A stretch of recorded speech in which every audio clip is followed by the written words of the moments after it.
Hey there everyone, Afrodo Reviews here, bringing you another book to decide.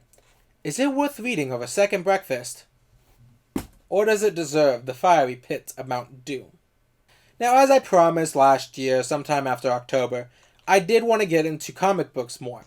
And in this case, I'm going to deliver.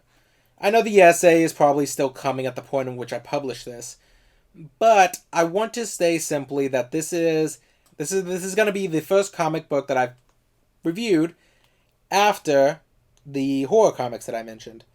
And I wanted to do something special. I'm going to review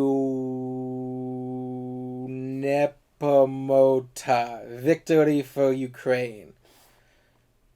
A comic book that was written, not necessarily written, I guess, but it was created by a series of Ukrainian artists and authors coming together and creating their own little anthology series, expressing their feelings towards the Ukraine invasion that, sadly, is almost a year old at this point. You don't need me to give you a history lesson on what's been happening there. It's been in the news for about a year now.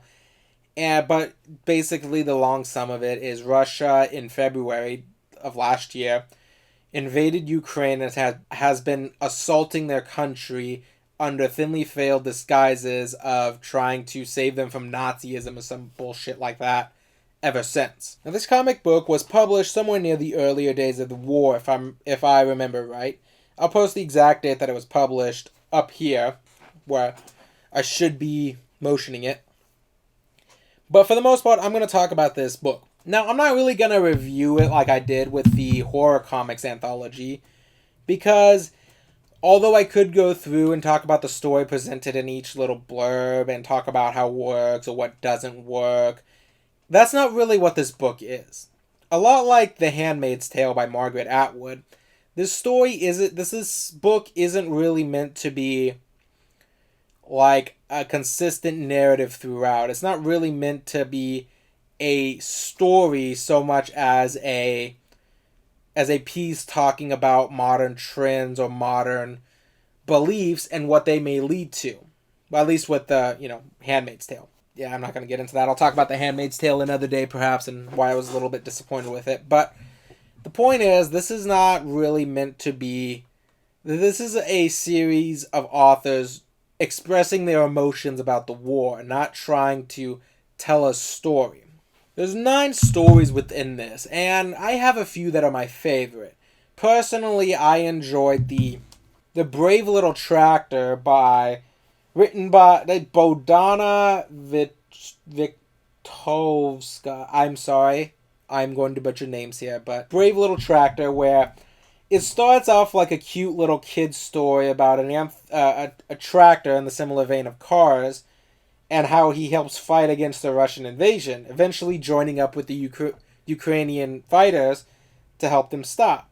Only for it to be revealed for it to have just been this story that this little girl is drawing about her grandfather, who is the farmer, one of those farmers that are stealing all the Russian tanks with his tractor. And it's just a really sweet, nice story that not only showcases a time of hope, but also kind of showcases that every little person in Ukraine is doing everything they can to stop this invasion. But I also like the episode 4, Looters, which is drawn by Volodymyr Povoroznik. I'm sorry. I'm sorry. I'm going to say that now. I'm sorry. And written by Ruslan Samarik, where it's sort of drawn and written in the guise of a political cartoon about how Russian fighters are basically going around and looting Ukrainian houses and sending stuff back home, including the fact that, I believe this was an actual real story, their people back home are giving them actual lists of what to steal from Ukrainian families. It all ending with a clever little quip at the Russian system and how it treats its own soldiers on top of it all. But there was also sort of the episode 2, The Witch, which was drawn by Katarina Koshleva and written by Denis Fadiva. Again, I'm very sorry. I have no idea how to say these names properly. This one is less trying to be cheeky or has that specific art style that I like. And this one feels more like the artist and the writer venting their frustration and wishing they had the powers to stop the Russian invasion by showcasing a witch who easily tears apart a Russian squad, revealing that like one in every two Ukrainian women are witches of sorts. And it's one of those, you can clearly feel the catharsis that they felt while drawing this, even if the events within there are more nuanced than they are presented. And honestly, this small little comic anthology is just really good. I would highly recommend that if you're looking for comics and you just want to read something like this, I would suggest you go pick it up. I would highly recommend doing it. Those three stories that I mentioned are just personally my favorite, but there are pretty good ones in here that are apart from that, like The Ghost of Kiev, which is based on a mythicized fighter pilot who apparently shot down a ton of Russian fighters during the beginning of the invasion.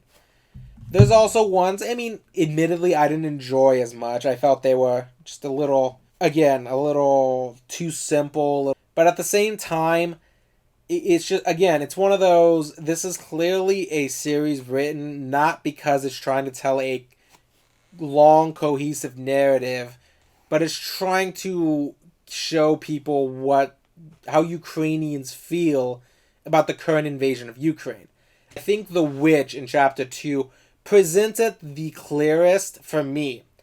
But most of the other stories beyond the ones I mentioned are about the Ukrainian fighters fighting off the Russian invasion. Now, this one I'm going to give an 8 out of 10. Again, for the reasons I mentioned below. It's not necessarily a cohesive narrative, but it is a group of people coming together, trying and just putting to paper how they feel. And I deeply respect that, and I would very much recommend that you guys go out and check out these comic books if you like reading comics.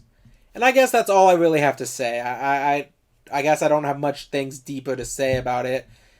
But there's only one other thing I can say about this book. Slava Ukraini. I hope I said that right, but you know what I mean. Have a good day, everyone.